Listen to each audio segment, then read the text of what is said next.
This is the epitome of sodium bombed, debaldeca test, out the wazoo, water retention city. Like, this guy is absolutely a walking hypertensive crisis.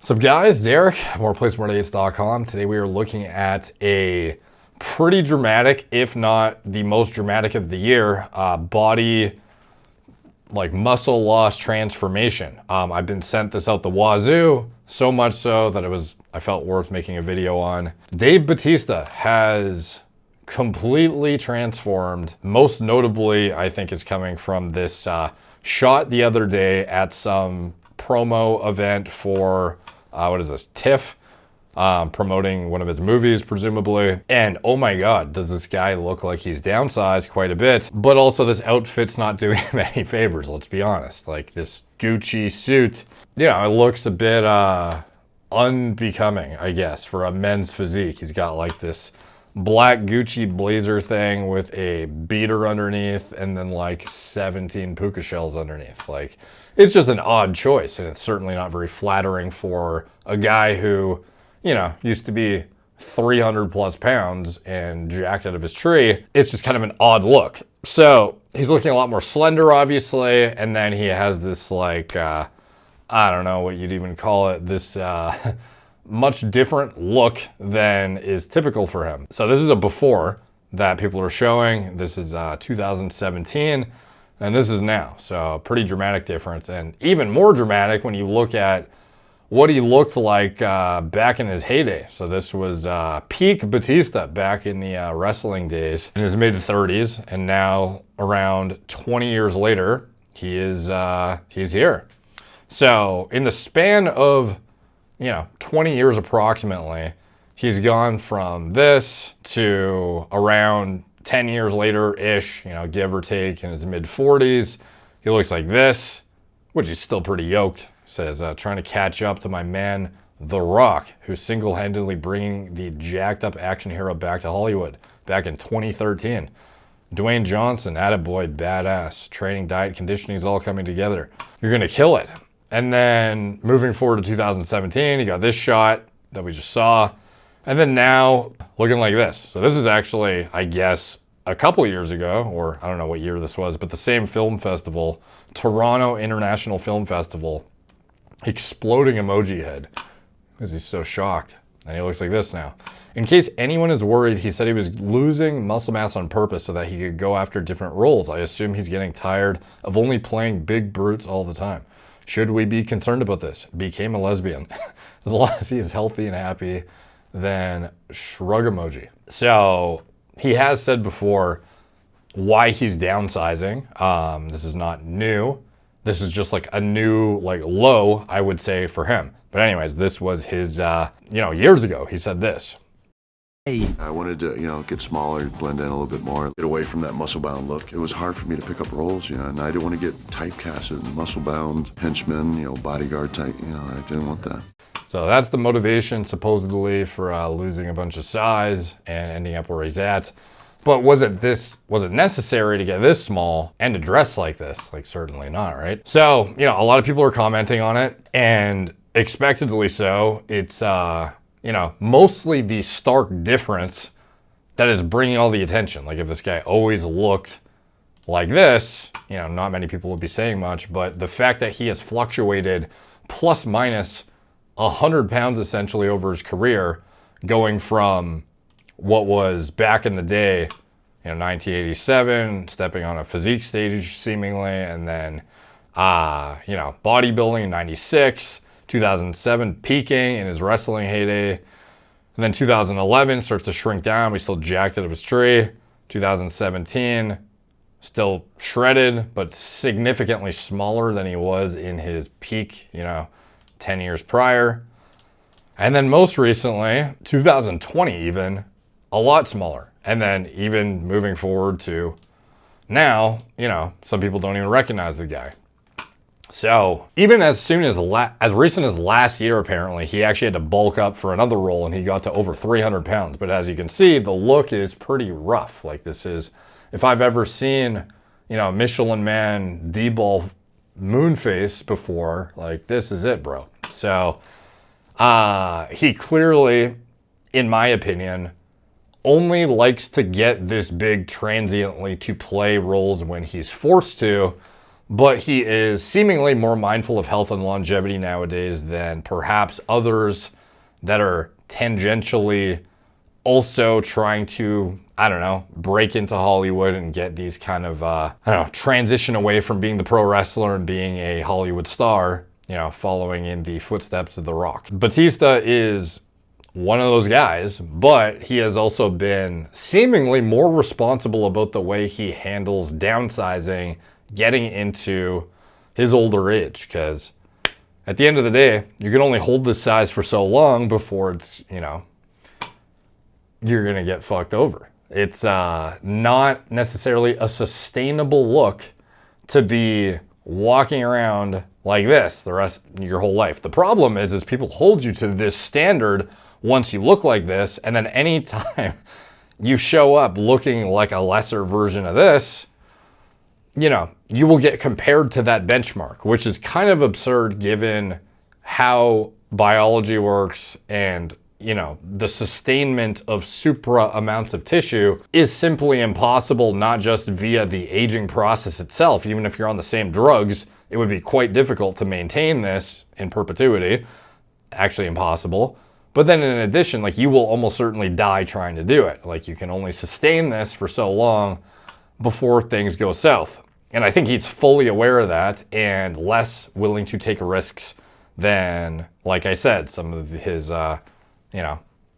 colleagues. Most notably, probably The Rock, who is like not afraid of pushing the envelope even into his 50s. The guy has not attempted to downsize whatsoever. In fact, he has probably pushed it harder, which is kind of crazy. But anyways, more recently, Dave did a interview with Chris Van Vliet on his recent weight loss and kind of touched on, this dramatic before and after. Getting super trim. This is probably the lightest I've been since I was 19 years old. What was the biggest you were at like Deacon, Bautista, Leviathan? What was the absolute biggest? The heaviest I've ever been was 370 pounds. When I started Deacon, I was about 325 pounds. Man. And throughout most of my wrestling career, I was about 290 pounds. What are you now? Now I'm about 240 pounds. Wow. It's funny, is some of those stats, it's like the WWE inflates stats from what I've seen. And I remember I did a video on Bautista years ago, and I think the WWE had him billed at like 6'6" or 6'8", and he weighed like fucking 380 pounds or something insane.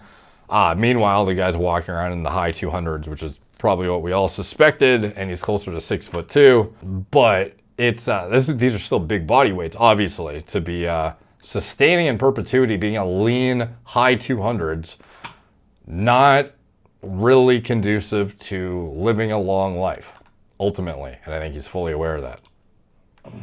Well done. And I went Is this Gucci again, bro? This guy can't get away from it. just a year and a half ago for Knock at the Cabin. I went up to 315 pounds. What do you want to And get? that's when the nightmare started.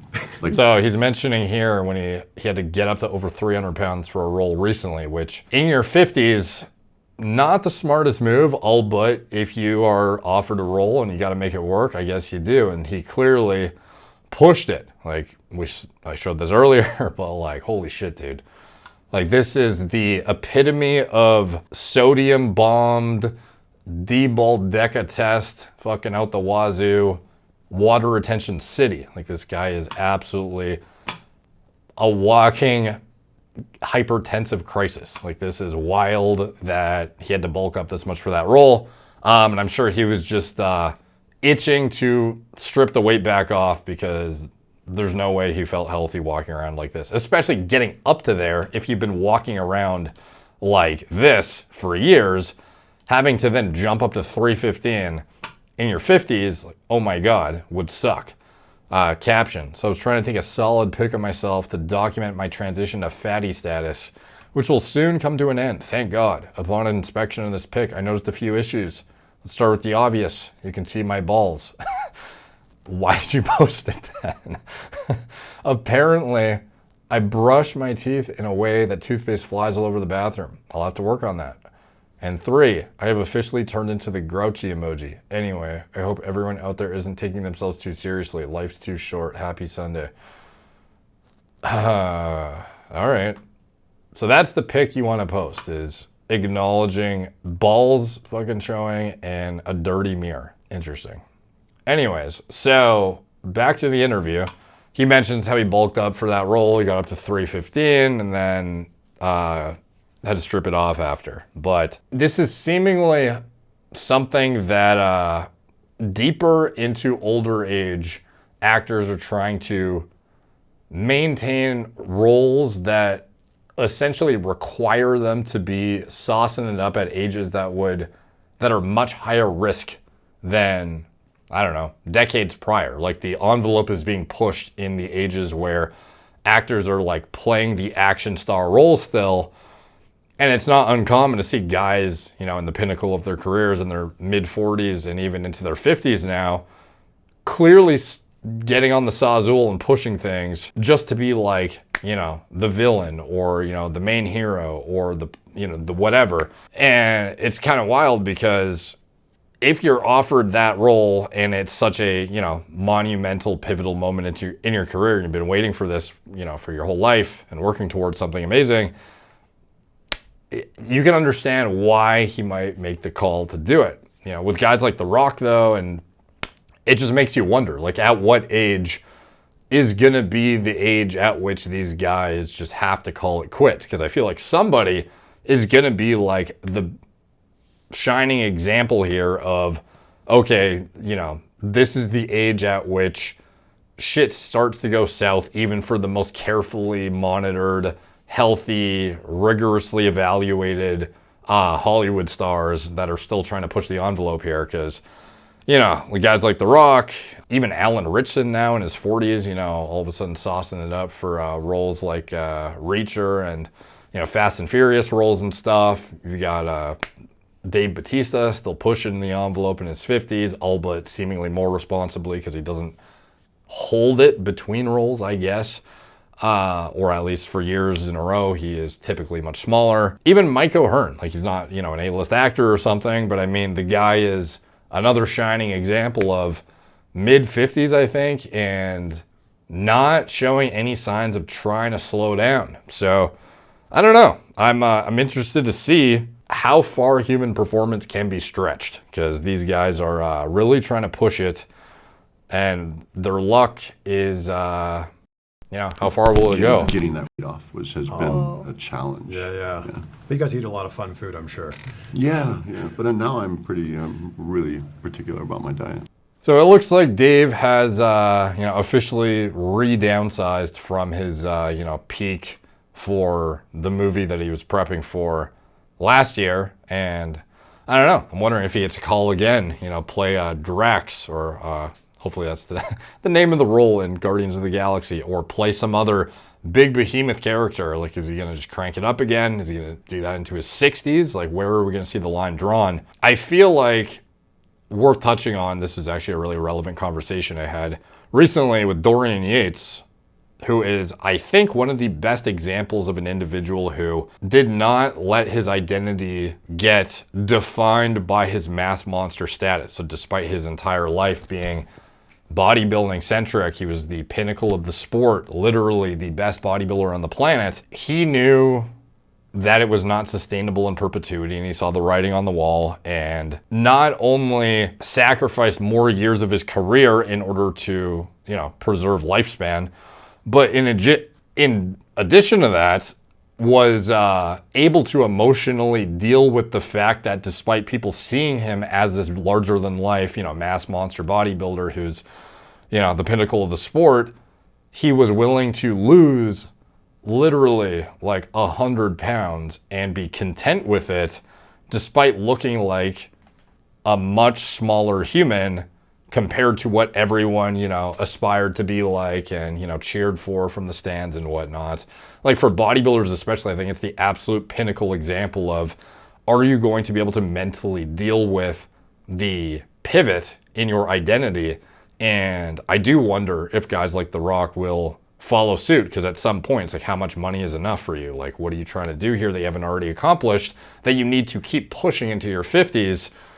Are you not, is the risk to reward not leaning in the other direction at this point to where maybe you should, chill out and or just, downsize completely in order to avoid what may be otherwise an early demise? So this is what Dorian had to say on the topic, and I thought it was pretty relevant and insightful, because if there's anyone to give insight into this specific issue, how far can you really push things, I think this is enlightening.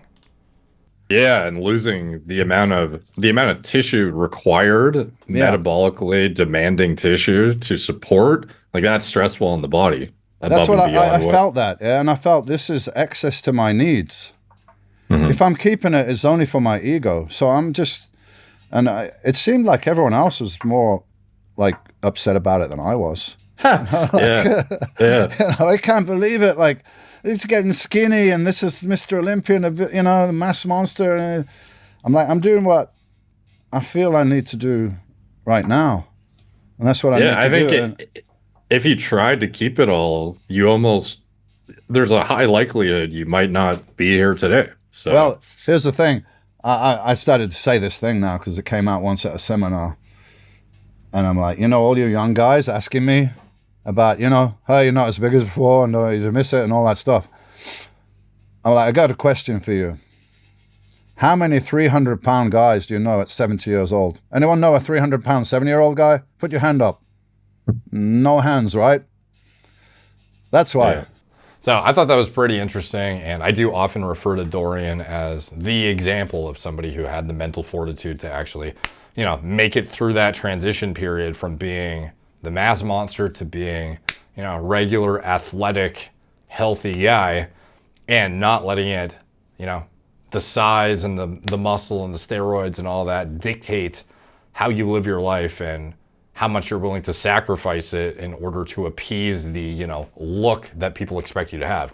Fortunately, for the majority of people, it's not really as much of a decision-making process when it comes to that, because most of us do not weigh, 300 plus pounds, but, there is some in between even where a lot of people in the fitness industry are pushing the envelope in terms of size that they've gained, and it is only sustainable through super amounts of hormones that they're using, and often the personas and social media brands they built online are heavily dependent on it. I watch with great interest as The Rock and guys like Dave continue to get older and seemingly continue to pump out these superstar action hero roles where they do not look smaller really at all. With Dave, a bit of a different story, but Dwayne, other guys in their 40s and pushing into their 50s, and maybe we'll see the human performance gets stretched to a limit we never thought possible with modern technology, and you see guys in their 70s still pushing the mass. I'm just doubtful of it, but we'll see. So anyways, let me know what you guys think. Comments all help the algorithm. Much appreciated. Like, subscribe, check out my blog, replacemoredates.com. Follow me on Instagram at replacemoredates, Facebook, Snapchat, Twitter, TikTok, Apple Podcasts, Spotify. If you want to support the channel, you can check out anything I'm associated with in the video description below. I think that's it. Still a little rusty on my outro here. I'll get clean up on the next one. Getting back into the grind of regular videos here. So anyways, thank you guys for watching. Talk to you soon.